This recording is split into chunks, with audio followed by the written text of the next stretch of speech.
सींचा गया है खूने शहीदा से इसका तुख्म। तू आंसुओं की बुखल न कर इस निहाल से।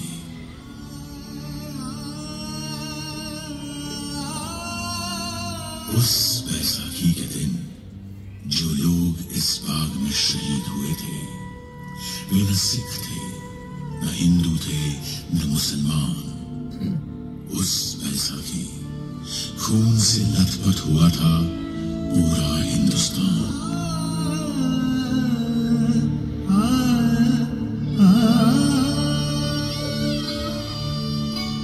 वो अमृतसर में 13 अप्रैल 1919 इतवार की एक सुबह थी। पंजाब की धरती पर आने वाले सबसे खूबसूरत दिन की सुबह, जब सारा पंजाब बैसाखी की खुशियां मना रहा था। न जाने कितने लोग हरमिंदर साहब के दर्शन पर और खालसा का स्थापना का दिवस मनाने आए हुए थे। अमृतसर की गली बाजारों में चहल पहल थी। ठीक उसी दिन कांग्रेस के नेताओं ने जलियांवाला बाग में शाम 4:30 बजे एक सभा करने का निर्णय लिया था। उनका इरादा डॉक्टर सत्यपाल और डॉक्टर किचलू की रिहाई और काले कानून की वापसी की मांग करने का था। बैसाखी की खुशियों के बीच जैसे जैसे दिन आगे बढ़ा, एक छोटा सा बच्चा दिन का कनस्तर बजाते हुए शहर के कुछ इलाकों में लोगों को यह संदेश देते हुए निकला।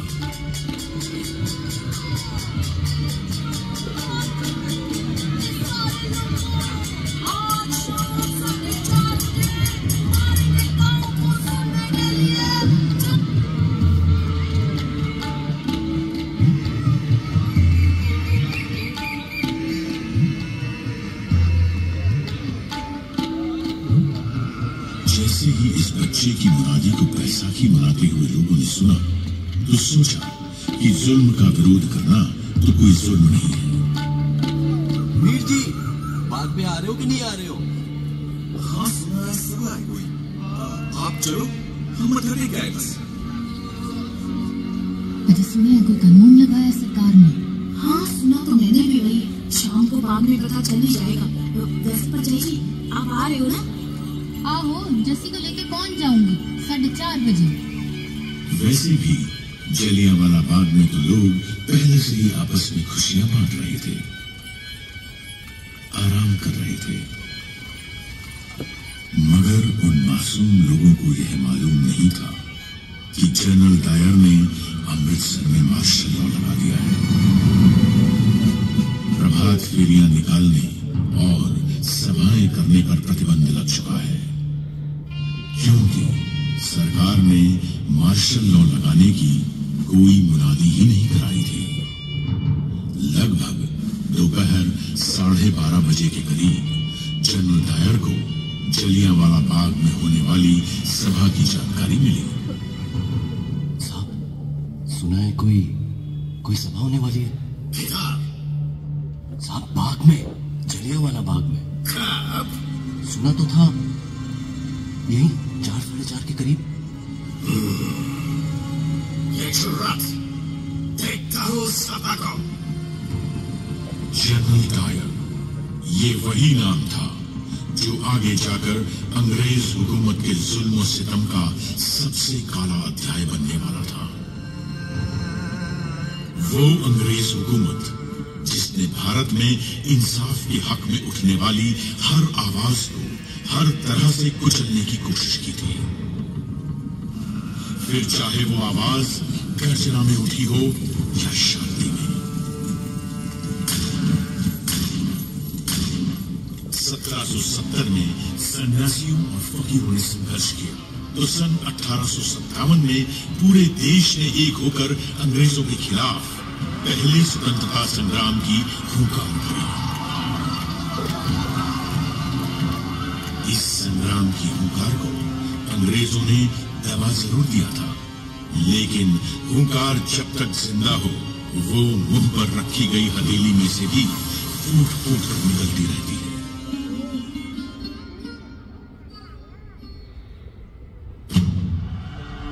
कभी क्रांतिकारियों ने आजादी का बीड़ा उठाया तो कभी कांग्रेस के कर्म दल ने।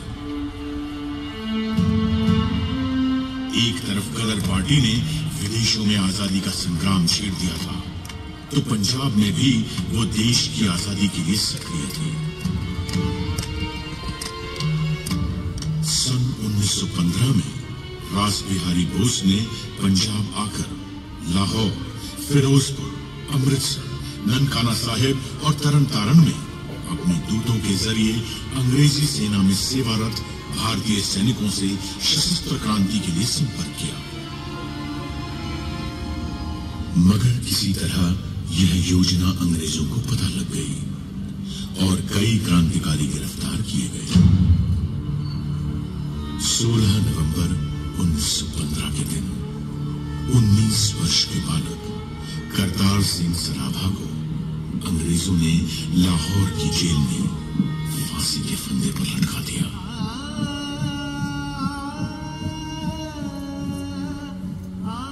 सन 1918 में सैन फ्रांसिस्को में गदर दल के सदस्यों पर मुकदमे चलाकर सजाएं दी गई।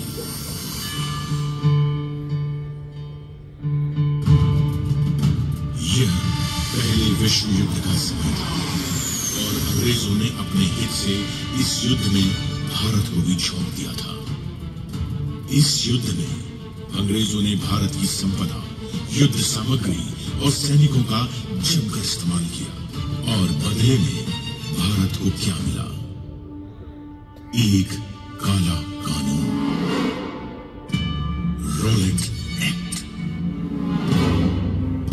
आम हिंदुस्तानी की जबान में इस एक्ट को न फकीर, न दलील, न अपील के नाम से जाना जाता था। इस एक्ट के पास होने के बाद पुलिस चाहे जिसकी तलाशी ले सकती थी। बिना कारण किसी को भी 2 साल की सजा दी जा सकती थी। इसके इस्तेमाल से भारतीय अखबारों की कलम तोड़ दी गई। फिर भारत ने इस काले कानून का जवाब दिया सत्याग्रह से। देश भर में इसके विरोध में सभाएं और आंदोलन होने लगे। फिर 30 मार्च 1919 के दिन दिल्ली में 60 निहत्थे लोगों को सरकारी गोलियों से भून दिया।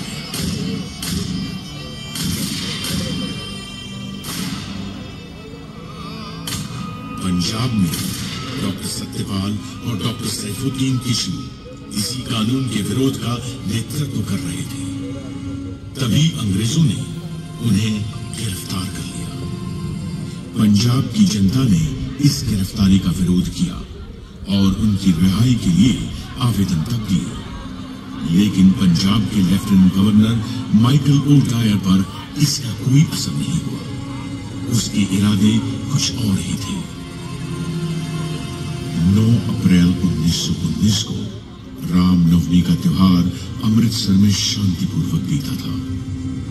फिर भी अंग्रेजों ने उस दिन महात्मा गांधी के वहां आने पर रोक लगा दी और उन्हें पलवल पर ही गिरफ्तार कर लिया। आप यहाँ से आगे नहीं जा सकते, आपको गिरफ्तार किया जाता है।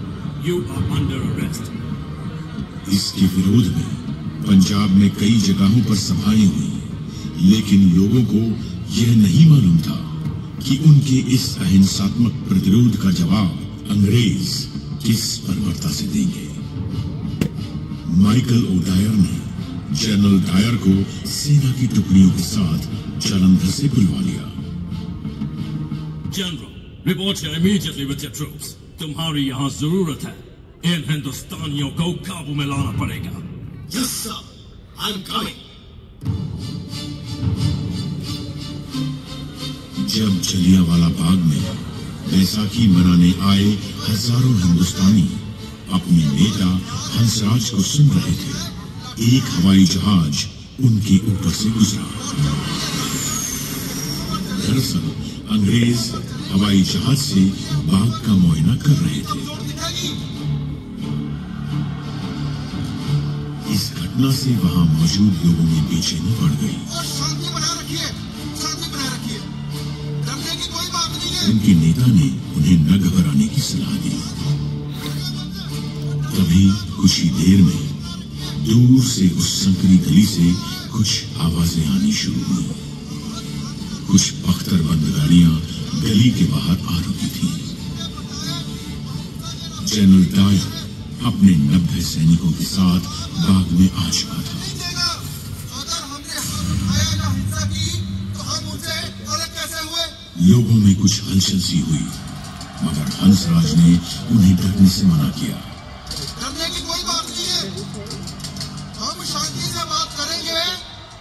शांति से बात करते हुए लोगों से किसे खतरा हो सकता था? लोग कुछ सोचते, उससे पहले जनरल डायर ने अपने सिपाहियों को पोजीशन लेने का हुक्म दिया। लोगों में खौफ बढ़ता जा रहा था। औरतें अपने बच्चों को देख के दहशत में कांपती जा रही थी। आदमी अपने परिवारों को अपनी बाहों में समेटे चीखों के समंदर में डूबे जा रहे थे। और बच्चों को तो मालूम भी नहीं था कि उनके मासूम से खिलखिलाते चेहरे कुछ देर बाद एक गहरी और ठंडी खामोशी में गुम हो जाने वाले थे। न कोई चेतावनी, न बाग खाली करने की घोषणा, न सभा बंद करने का हुक्म। सीधे एक हुक्म जारी हुआ।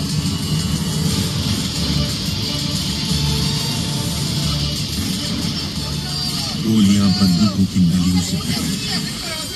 लोग बेतहाशा अपनी जान बचाने के लिए भाग रहे थे, लेकिन न अंग्रेज हुकूमत की बंदूकें रुकी और न डायर की आंखों में कोई इंसानियत छिपी। जो गोलियां उन बेगुनाहों के जिस्मों को चीरती हुई दीवारों में धंस गई थी, वो आज भी यहाँ की दीवारों में दफन है। गोलियां चलती रहीं। अंग्रेजों की गोलियों से जान बचाते हुए उन लोगों के लिए उस दिन एक उम्मीद थी, बाग में मौजूद कुआं। लोग बचते बचाते उस कुएं में गिरने लगे, तो कुछ लोगों ने गोलियों से बचने के लिए उस कुएं में कूदना शुरू किया।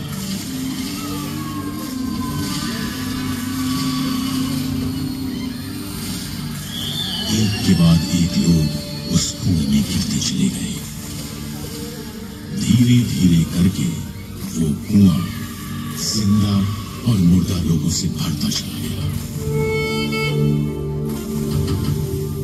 कुआं इंसान की प्यास बुझाता है, लेकिन उस दिन इस कुएं ने शैतान की प्यास बुझाई थी।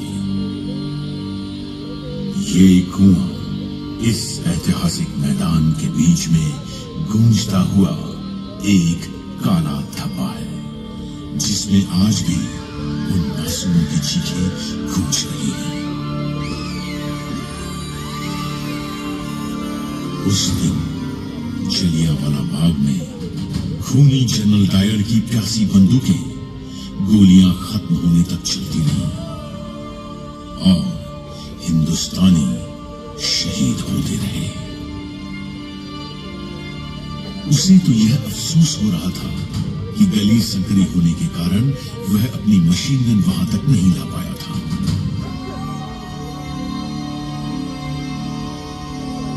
जलियांवाला बाग के इस नरसंहार में उस दिन डायर ने अपने 90 सैनिकों के साथ 10 मिनट में 1650 गोलियां दागी थी, जिससे 1000 से ऊपर भारतीय शहीद हुए और 1500 से अधिक घायल।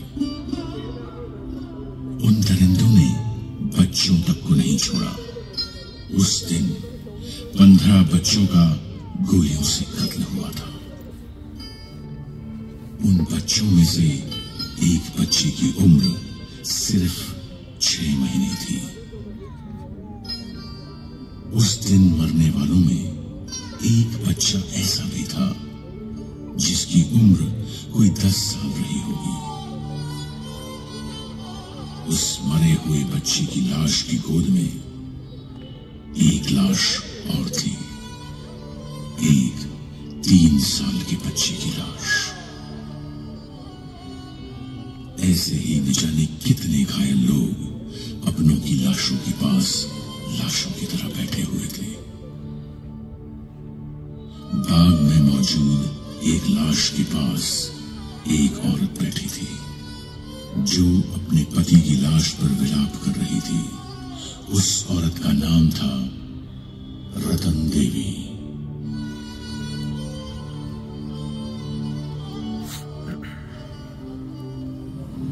कुत्तों को भगाने के लिए मैंने एक छड़ी खोजी। वहां दर्द में छटपटाते 3 और लोगों को भी देखा। साथ ही करीब 12 साल के एक बच्चे को देखा, जिसने कराहते हुए विनती की कि मैं वहां से ना जाऊं। मैंने पूछा कि क्या मैं उसे कुछ उड़ा दूं, लेकिन उसे तो केवल पानी चाहिए था। उस जगह मैं पानी कहां से लाती? अपनी अनुभूतियों को व्यक्त करना मेरे लिए असंभव है। वहां मृतकों के ढेर लगे पड़े थे। उनमें से बहुत से छोटे छोटे मासूम बच्चे भी थे। मैं वो दृश्य कभी नहीं भूल सकती। मृतकों के उस एकाकी जंगल में पूरी रात मैंने अकेले ही बिताई। हर घंटे घड़ी की आवाज सुनाई दे रही थी। सुबह 6 बजे मेरी गली से कुछ लोग चारपाई लाए और मैं अपने पति का शरीर घर ले जा सकी। उस रात मैंने जो अनुभव किया वो केवल मुझे और मेरे भगवान को ही पता है।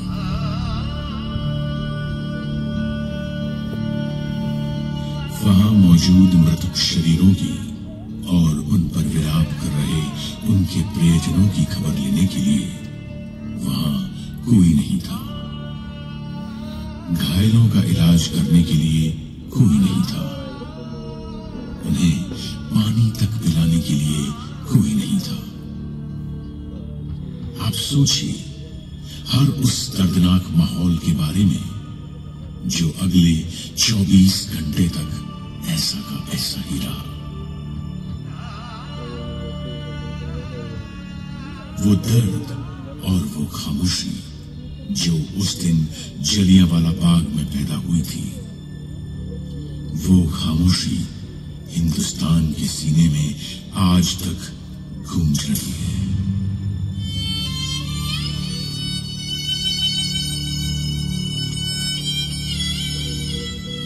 उस वक्त मार्शल लॉ के काले बादलों ने पंजाब को घेर रखा था। अमृतसर में एक तरफ शहीदों के परिवार रुदन में डूबे थे, तो दूसरी तरफ अंग्रेज कहकहे लगा रहे थे, क्लबों में नाच रहे थे, जश्न मना रहे थे। वो रोज मार्शल लॉ का इस्तेमाल करके न जाने कितनों को जेल की सलाखों के पीछे डाल के यातनाएं देते रहे। इस नरसंहार का दोनों दायरों पर कोई असर नहीं हुआ। कई दिनों दोनों अमृतसर के लोगों को अपने जुल्म से दबाते रहे। उनका जुल्म इस हद तक था कि जो भी हिंदुस्तानी उस गली से गुजरता था उसे घुटनों और हाथों पर रेंगने के लिए मजबूर किया जाता था। सारा पंजाब इस अंग्रेजी आतंक का सामना कर रहा था। जमीन पे रगड़ते हुए निकलो यहाँ से। जब 14 अप्रैल को अमृतसर से 87 किलोमीटर दूर गुजरानवाला में कुछ भारतीय अंग्रेजों के खिलाफ प्रदर्शन कर रहे थे, उन पर हवाई जहाज से बम बरसाए गए। न जाने कितने मारे गए। दुनिया की सभ्यता का झंडा उठाने वाली अंग्रेज हुकूमत का असली चेहरा ये था। पंजाब से कोई खबर बाहर नहीं जा रही थी, लेकिन हुंकार जब तक जिंदा हो, वो मुंह पर रखी गई हथेली से भी फूट फूट कर निकलती रहती है। धीरे धीरे जब इस नरसंहार की खबरें देश में फैली, तो पूरा हिंदुस्तान विरोध में उठ खड़ा हुआ। रॉलेट एक्ट के खिलाफ देश भर में आंदोलन तेज हो गया। यहाँ देश में प्रदर्शन और धरने हो रहे थे, तो उधर अंग्रेज डायर का गुणगान कर रहे थे। उनका ख्याल था कि इन गोलियों की आवाज में भारत का राष्ट्रवाद और स्वतंत्रता का संग्राम दब जाएगा। एक अंग्रेजी कवि रुडयार्ड किपलिंग ने डायर को शाबाशी ही नहीं दी, बल्कि उसके लिए एक राहत कोष तक खोल दिया। अंग्रेजी अखबार डायर को साम्राज्य का बहादुर रक्षक बता रहे थे। भारतीयों ने इस बेशर्मी का मुंह तोड़ जवाब दिया। इस नरसंहार के खिलाफ अपनी आवाज बुलंद करते हुए गुरुदेव रविंद्रनाथ टैगोर ने अपनी नाइटहुड की उपाधि वापस कर दी।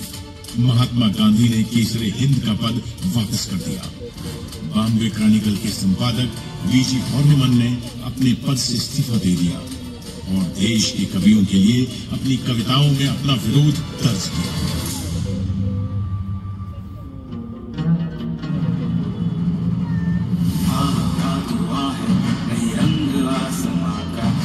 तुझको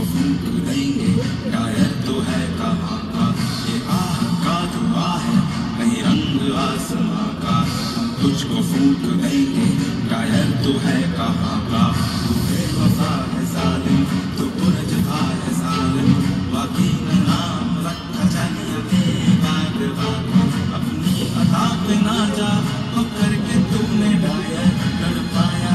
विफल वो जंग को जिक्र क्या है जवाब का, तुझसाना होगा कोई।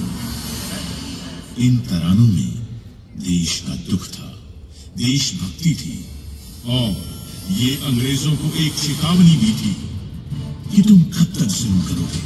यह देश हमारा है और हम इसे आजाद करा के रहेंगे। फिर भी जब देश में हो रहे विरोध रुके नहीं, तो उनसे बचने के लिए अंग्रेजी हुकूमत ने हंटर कमेटी बनाई। उस कमेटी की सच्चाई सामने लाने के लिए कांग्रेस ने मदन मोहन मालवीय के नेतृत्व में अपनी इंक्वायरी कमेटी बनाई। पंजाब के लोगों के साथ अपनी एकजुटता दिखाने के लिए कांग्रेस ने अपना वार्षिक अधिवेशन भी अमृतसर में किया। इस अधिवेशन में अंग्रेजों की नृशंसता की जमकर आलोचना की गई। इस घटना के बाद हिंदुस्तान में राष्ट्रीय आंदोलन की विचारधाराएं और अधिक प्रबल हो गईं।